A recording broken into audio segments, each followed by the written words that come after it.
Hey guys, before we get into today's video, just a quick heads up. If you want to support me and get access to my exclusive members-only content, you can join my Patreon.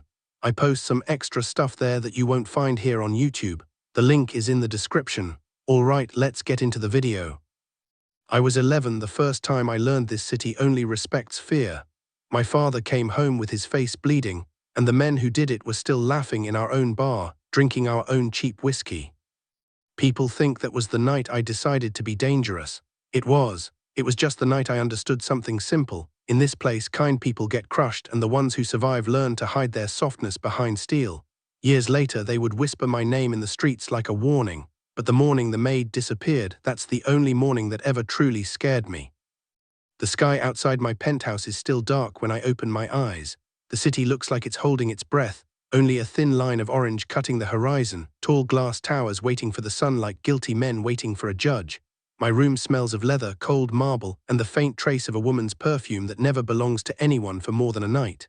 Same view, same routine, same carefully controlled life. Except today, something is wrong. The first sign is the silence.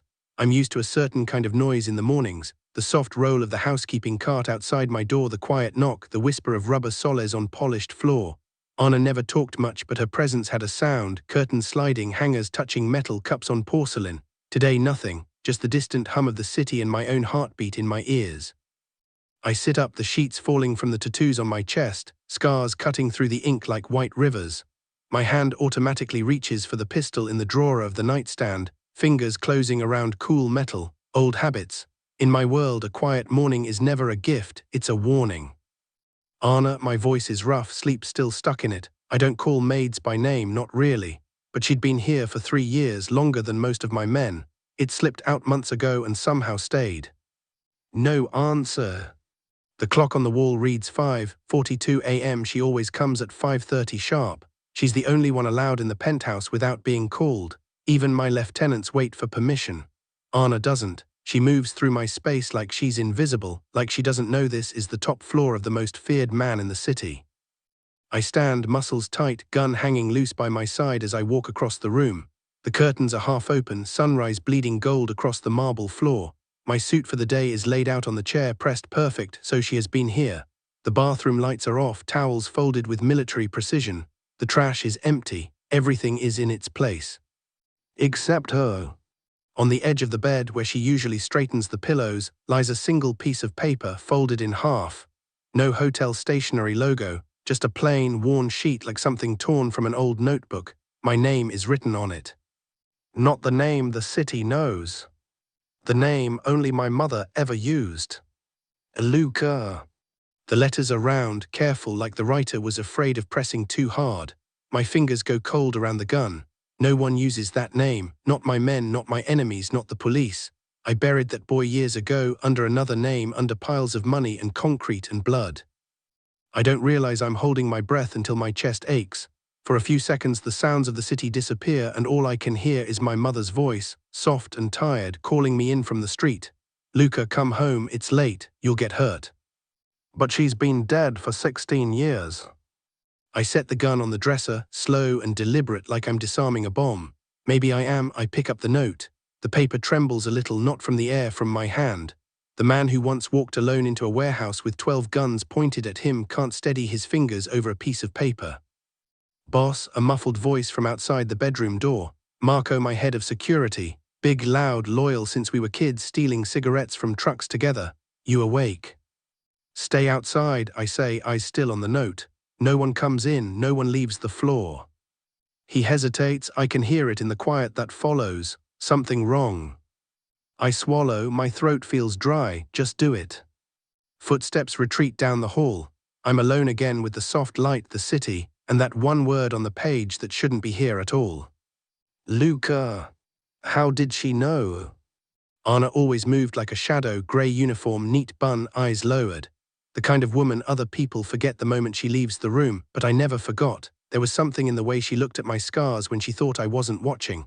Not with fear, not with fascination, with recognition, with a sadness that scared me more than any gun. Once, when a deal went bad and I came back with a bullet grazing my side, she'd been there when the doctor left. Everyone else stayed out. No one enters the boss's room without being called, but she slipped in as if the rules did not apply to her, hands holding clean towels. "You'll stain the mattress," she whispered, eyes on the red soaking through the sheet. Her voice had the soft accent of the old neighborhood, where I was born, where I swore I'd never return.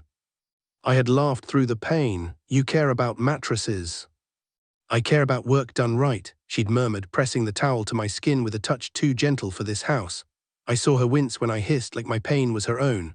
I wanted to ask her something then, why her hands shook, why she knew exactly how to fold fabric over a wound, but I didn't. In my world, questions are more dangerous than bullets. Now, the woman who never asked questions has left one answer in my hand. I unfold the note slow, each crease sounding too loud in the quiet room. The handwriting is neat but rushed, ink pressed deeper in some places, like she was writing against time. "Luca, if you are reading this, I am already gone." My chest tightens, the room feels smaller, the city outside further away. For a second I see her as she was yesterday afternoon, drawing back the curtains as the sun died over the skyline. The light had framed her like a halo, turning the edges of her grey uniform gold. There had been a small suitcase by the door then. I thought it belonged to one of my men. I didn't ask. "You're early," I had said, typing on my phone, not even looking up. "I won't be here tomorrow, senor," she'd replied quietly. I remember now how my thumbs paused over the screen, some instinct flickering awake. But a second later one of my lieutenants called, shouting about a shipment at the docks, about guns and borders and enemies. I turned my back on her voice to handle business. When I hung up, she was gone, the room spotless, like she'd never been there. I thought she meant a day off. I didn't think she meant this. My eyes returned to the second line. "Forgive me for leaving without saying goodbye. There are things I should have told you years ago, but I was a coward. I thought I had more time. I thought I could protect you from a distance." "Protect me?" My jaw tightens. No one protects me. I have men on every corner for that. I protect others or I destroy them. That's how I survived. That's how I became the man whose name can stop a fight before it starts. But my heart does something strange at that word, like it remembers a time before power, before suits and guns and cold respect. A time when protection meant a woman standing in front of a small boy, taking a blow that wasn't meant for her. I turn the note toward the window, the light crawling slowly up the page as the sun climbs. Outside, horns start to echo between buildings. Somewhere far below, the city is waking up, hungry as always. Up here, my world is suddenly very quiet. "You are not the monster they say you are," the note continues. "You were never meant for this life. Everything changed because of what we did that night, because of what I did. They are coming to finish it, Luca, before sunrise. I have tried to keep them away from you for 20 years. I am tired. I cannot run anymore." My pulse pounds in my ears, loud and heavy. 20 years. A night. We did. The words hit some locked door in my memory and rattle it on its hinges. My hand curls into a fist, crumpling the edge of the paper. "What night? What did we do?" I scan the bottom of the note, eyes racing, searching for a name, a clue, anything. My men's voices echo faintly from the hallway, more restless now. They feel the shift in the air, the way animals sense a storm before it hits. I ignore them. At the very end of the page, the writing changes. The letters are shakier, the ink blotted. "I should have told you the truth when I first saw you again, cleaning your blood off the floor, realizing what you had become. I should have dropped the mop and said your name out loud the way your mother used to. My son." The word slices through me so fast I don't feel the cut at first, only the warmth spreading under my skin. My fingers loosen, the note almost slips from my hand. My eyes run back to the top, to the careful letters, to the name only one person in the world was allowed to use. Luca. Outside, the first full ray of sun breaks over the buildings and spills into the room, hitting the gun on the dresser, the scars on my arms, the paper in my shaking hand. The most feared man in the city stands barefoot on cold marble, suddenly feeling very small, very young, and more alone than he has in years. Anna is gone. And the maid I never really looked at has just called herself something I buried with my mother's coffin. My son. I stare at those two words until they blur, my throat burning, my heart pounding with a fear I don't know how to aim a gun at. Boss, Marco calls again from outside, hand on the door. We've got movement downstairs, cars we don't recognize. What are your orders? I close my eyes for a moment, the note crumpling in my fist, my mother's voice mixing with Anna's in my head, past and present crashing together like two black cars on a narrow street. When I open them, the city is fully awake, and so is the part of me I've spent my whole life trying to kill. I take a breath that feels like it might break me in half. "Hold your positions," I say, voice low, almost steady. "No one moves until I find out who she really was." And for the first time in years, the man everyone fears feels something he can't control, an ache so deep it almost makes him drop to his knees, because the only person who might explain why a stranger called herself his mother has vanished before sunrise, leaving behind a secret that could burn his entire kingdom to the ground. By the way, if you're enjoying this video and want to see more exclusive content, don't forget to check out my Patreon. There's members-only content waiting for you over there, and your support really helps me keep making more videos. The link is in the description. Gun still on the dresser, I step into the hallway barefoot, the note crushed in my fist like it might escape if I loosen my grip. The corridor outside my bedroom smells of coffee and gun oil. My men are already awake, they always are when something feels wrong. In my world, instincts are louder than alarms. Marco stands by the elevator with two of our guys, shirt half-buttoned, pistol visible at his waist. His eyes go straight to the paper in my hand, then to my face. He's known me since I was a skinny kid stealing bread. He's seen me angry, calm, bleeding, laughing. But whatever he sees now makes him straighten like he's facing a stranger. "What happened?" he asks. "Cars downstairs," I say, ignoring the question I can't answer yet. "Who are they?" Plates are fake, 3 SUVs, black-tinted, parked across from the main entrance like they own the street. "No one got out," he hesitates. "They came 5 minutes before sunrise." 5 minutes, almost exactly when I unfolded the note. Before sunrise. Anna's handwriting swims in front of my eyes. "They are coming to finish it, Luca, before sunrise." I push past him. "Control room now." We move fast down the private staircase, my body on autopilot while my mind spins circles around one impossible word: sun. The walls are lined with framed art that cost more than the building I grew up in. Men have killed for less than one of these paintings, but they all feel like cheap decoration compared to the single piece of paper burning my palm. In the control room, the air is cold and stale, humming with the sound of servers. Screens cover the walls, feeding live images from every corner of the hotel: lobby, elevators, entrances, back alley, kitchens, even the rooftop where I sometimes stand at night just to remember what wind feels like. "Rewind to an hour before dawn," I say. The night shift tech, a skinny kid with headphones around his neck, jumps to obey. Cameras flicker backward in silence until I raise my hand. "There, stop." On the screen showing my floor, the hallway outside my bedroom appears. Time stamp, 4:57 a.m. The corridor is empty for a moment, then Anna steps into frame, pushing her cleaning cart. I feel my throat tighten. On camera, she looks smaller than she did in real life.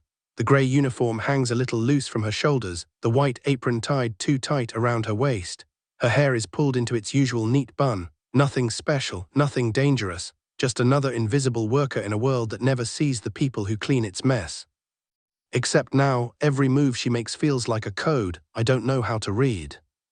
She stops right at my door. Normally she goes in first, then wheels the cart after. Today she does the opposite. She leaves the cart, glances once down the corridor, not the quick, nervous look of someone afraid of being caught, but the long, searching gaze of someone saying goodbye to a place. Her eyes land on the camera. She's never looked directly at it before. For 3 long seconds, Anna stares straight into the lens, like she knows I'll be here later, frozen in front of this screen looking for answers. My chest aches. Then she nods just once and disappears into my room. "Skip ahead," I murmur. We watch on fast forward as shadows move behind my door. At 5:20 a.m. it opens again. Anna steps out. No cart this time, just a small black suitcase by her side, probably the one I saw yesterday and ignored. She's changed shoes. I notice it because I notice everything. The soft white soles she usually wears have been replaced by black walking shoes, quiet but sturdy, like she expects to go far. She locks the door behind her with the staff key. Then she turns back to the room for a second, her hand resting on the knob. Even on grainy footage, I can see her chest rise and fall like she's forcing herself to breathe. "Zoom," I say. The image blurs for a moment, then tightens. When she lifts her face, there's something there that hits me harder than any fist ever has. Pride, sadness, love, all aimed at a closed door, at a sleeping man who never once asked her who she really was. Maid. She whispers something. There's no audio on the corridor cameras, but I can read lips when I want to. Years of watching enemies talk behind glass taught me that. Today, the skill betrays me. Lo siento, my ama, she mouths, I'm sorry, my love. My fingers curl against the edge of the console until my knuckles go white. Follow her, I order, voice rough. The tech switches cameras. We trail Anna through the service corridors, narrow halls the guests never see, pipes exposed, paint peeling, dim yellow bulbs buzzing. She moves with the same quiet efficiency I've seen every day, but now every step feels like it leads away from me. Halfway down the hall, she pauses by a cleaning closet, looks up again at the corner where a camera should be, and smiles faintly. Wait, I lean closer. Where's the camera for that angle? The kid frowns, taps his keyboard. That corner's been offline since last week. Wiring problem, we put in a request. Who knew it was offline? He swings his chair around, blinking. Maintenance, security, housekeeping supervisors. His gaze flicks nervously to the screen and back. Why? Because Anna didn't glance up in fear, she glanced up in confidence. She knew the blind spot. Keep going, I say. Next camera picks her up near the back stairwell. She doesn't take the stairs. Instead, she stops a little before, where the wall looks like just another piece of cheap wallpaper. With a quick, practiced motion, she presses 2 fingers into a small crack near the baseboard and pulls. A hidden panel swings open. Marco curses softly behind me. How the hell? I don't answer. I didn't even know that passage existed. And this is my building. Anna steps into the darkness beyond the panel, dragging the suitcase. For a heartbeat before the wall slides shut behind her, she looks back one last time. Not at the hallway. At the camera. Then she's gone. My jaw locks. The room suddenly feels too small, the air too heavy. She knew more about this place than we do, Marco mutters. No, she knew more about my world than I let myself see. Rewind 3 seconds, I say. The tech obeys. We watch her hand disappear into the crack again, the panel loosen, the narrow black mouth of the secret exit. This time I focus not on her face but on her hand, on the way her fingers search the wall, not blindly but with memory. She'd done this before. And not just here. An image flashes in my mind without asking permission. My childhood apartment, damp plaster cracked near the floor, my mother's voice whispering, if they ever come, you hide here and don't make a sound. Her fingers digging into a secret seam in the wall just like Anna's. The note in my hand crinkles. Boss, Marco says quietly, the cars. He doesn't have to finish. One of the screens shows the street outside. The 3 black SUVs are still there, engines running, exhaust turning white in the morning air. A man gets out of the lead car, tall in a dark coat. His face is hidden by the angle, but the way he stands, relaxed like this is his city, not mine, sends a dark, familiar anger crawling up my spine. My phone buzzes on the console. Unknown number. I stare at it for a second, feeling that strange mix of fear and rage and something softer I don't want to name. Then I answer. Who is this? A low chuckle slides through the speaker. You still answer unknown numbers yourself, Chico. For a king, you have peasant habits. The voice is older now, deeper, worn by whiskey and smoke, but I'd know it anywhere. It belongs to the first man who ever taught me how to break another person's will. The man who showed up after my father vanished and said, I'll make you strong enough that no one will ever touch you again. Don Emilio Romero. My throat goes dry. You're on my street, I say. That's brave or stupid. He laughs softly. You always confuse those two. Marco sees something in my face and goes still, hand hovering near his gun even though this is just a call. What do you want? I ask. A pause. In the lobby camera, the man in the dark coat lifts his head to study the hotel facade. Even from this distance, through glass and pixels, I feel his gaze like a hand closing around my throat. I want to talk about a woman, Emilio says, a maid who forgot her place, a ghost from a night you prefer not to remember. My heart slams against my ribs so hard it almost shakes the phone. You're late, I say, forcing steel into my voice. She's already gone. I know, he replies calmly. My people followed her when she left your pretty palace, but someone else followed too, someone with a longer memory than mine. Another small laugh, this one without humor. You remember my son Matteo. A wave of nausea rolls through me so fast I have to grip the console to steady myself. Of course I remember. A thin boy with wide eyes and a toy car in his hand, hiding behind his father's legs while the men talked business. The last time I saw him, he was lying in a pool of his own blood on the floor of a bar, his father screaming, my own hands shaking around a gun too big for me. A flash, a smell, burnt powder, a sound like the sky tearing open. I push the memory away like I always do. He's dead, I say flatly. For 20 years I thought so too, Emilio says. Turns out life likes ugly jokes. He survived, scarred, limping, full of hate. He took another name, built his own crew in the shadows. Now he wants what he thinks he's owed.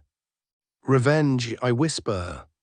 And the truth, Emilio adds. He wants you, he wants her. He wants that night cut open in front of him so he can decide who dies last. Silence stretches between us, thick and heavy. On the cameras, the man in the coat turns his face up toward the penthouse. The angle finally catches enough light to reveal a jagged white line running from his eyebrow to his jaw. A scar. My chest tightens. I didn't call to threaten you, Emilio says softly, almost like a father again. I called to warn you. Matteo took Anna an hour ago outside your back alley. My men were supposed to take her first, but he got there before us. The room tilts for a second. You were going to take her. My voice comes out low and dangerous. Marco stiffens. She knew things that could hurt us all, Emilio says. I couldn't risk. You lied about my mother, I cut in, the words leaving my mouth before my brain can stop them. Silence, even the hum of the servers seems to pause. Careful, Chico, he finally murmurs. That name is buried for a reason. I open my hand. The note is damp from my palm, the word my son like a wound on the page. I want to scream. I want to smash the screens, burn the hotel, drag Emilio out of his car by the throat. Instead, I speak very softly. She's been in my house for 3 years, cleaning my blood, making my bed, walking through my life like a shadow. You expected me not to ask questions forever. I expected you to remember who made you what you are, he snaps, the calm cracking. I picked you up out of the gutter, I gave you power, you were half starved, half mad. You told me my mother died in a fire, I say. You never mentioned she was scrubbing my floor. Behind me, Marco's sharp inhale cuts through the air. Emilio exhales slowly, the sound like smoke. This is not the time for hurt feelings, Luca. Matteo has her. He's moving her to the old district near where you grew up. He sent a message. What message? If you want her alive, Emilio says, come alone tonight, midnight, the bar where it all began. The bar where my father bled. The bar where a boy with shaking hands pulled a trigger that changed every life in that room. The bar where I lost the right to be a child. He thinks you'll come, Emilio adds, because he thinks you care. Personally, I'm not sure. The Luca I raised never went to war for anyone but himself. I look at the cameras, my men on the floors checking weapons, the lobby still, the street tense. I look at the note, at the word son, at the memory of Anna's hands pressing towels against my wound more gently than any doctor. He's wrong, I realize. The Luca he raised is already dead. If you knew all this, I say, voice flat, why are you outside my hotel with 3 cars? Because Matteo is not just coming for her, Emilio answers. He's coming for you, for us, our world. He thinks if he tears down the king, the kingdom is his. I intend to make sure that doesn't happen. I propose an arrangement. I almost laugh. You want my help? I want your rage pointed at the right enemy, he corrects. Let me handle tonight. You stay put. My men will secure your building. Matteo wants you to run to that old bar like a dog chasing a bone. If you do, he'll have you where he wants you, and he will put her between you and his gun. I picture it, the cracked tiles, the sticky floor, the smell of cheap beer and fear, a woman on her knees, a man with my childhood in his crosshairs. If you stay, Emilio continues, I'll bring you whatever's left of her after I'm done, maybe even alive. Something inside me snaps so cleanly I almost hear it. I see my empire spread out across the city, the clubs, the ports, the warehouses, the men who would die for me. I hear all the names they call me, Jefe, King, Devil. I have mountains of money, walls of gold, armies with tattoos of my crest on their necks. But for the first time since I bled barefoot in the old alleys, none of it feels like power. Power is watching a woman write your childhood name on a note and realizing you have no idea who you are without the fear that surrounds you. I'm not staying, I say quietly. Marco's head snaps toward me. Boss. I'm coming for her, I tell Emilio, with or without you. He sighs, frustrated, like a father whose stubborn son refuses good advice. You walk into that bar alone, you die, your men die, she dies. I've walked into worse, I reply, you know that, you train me for it. A beat of silence. When he speaks again, his voice is softer. Then at least wait, let me clear the street. Those cars downstairs, not all of them are mine. A low, humorless laugh. You're not the only one being watched today. On the screen, the scarred man in the coat steps back into his SUV.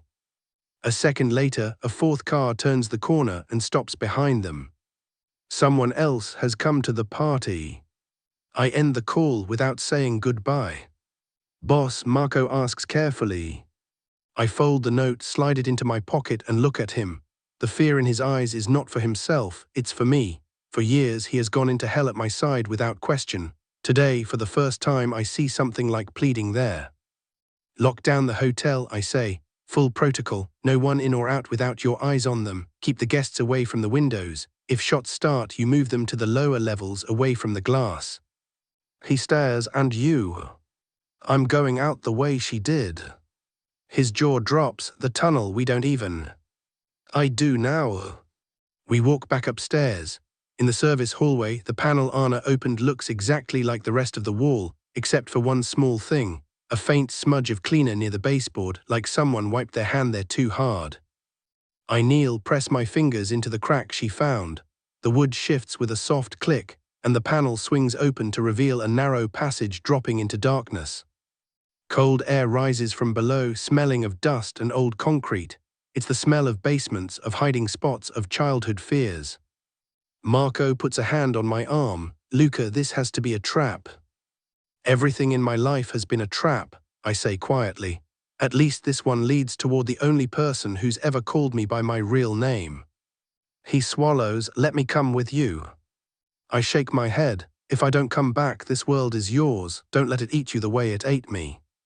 His grip tightens, don't talk like that.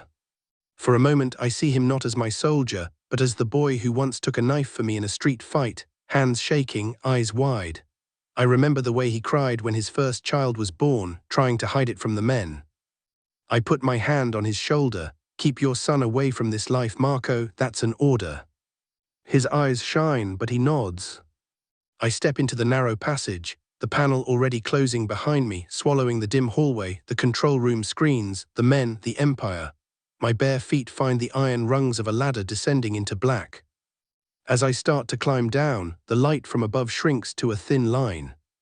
All my life, when I walked into darkness, it was to become more dangerous, more feared. Now, for the first time, I'm walking into it for something else. Not for money. Not for respect. For a woman who wrote 2 words that cracked my chest open. My son.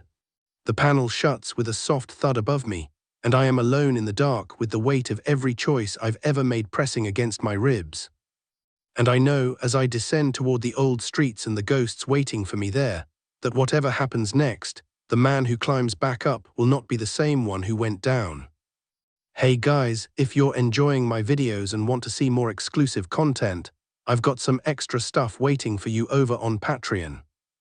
YouTube is where I share the main content, but Patreon is where I share some members-only videos and bonus content. If that sounds like something you'd enjoy, come join me on Patreon.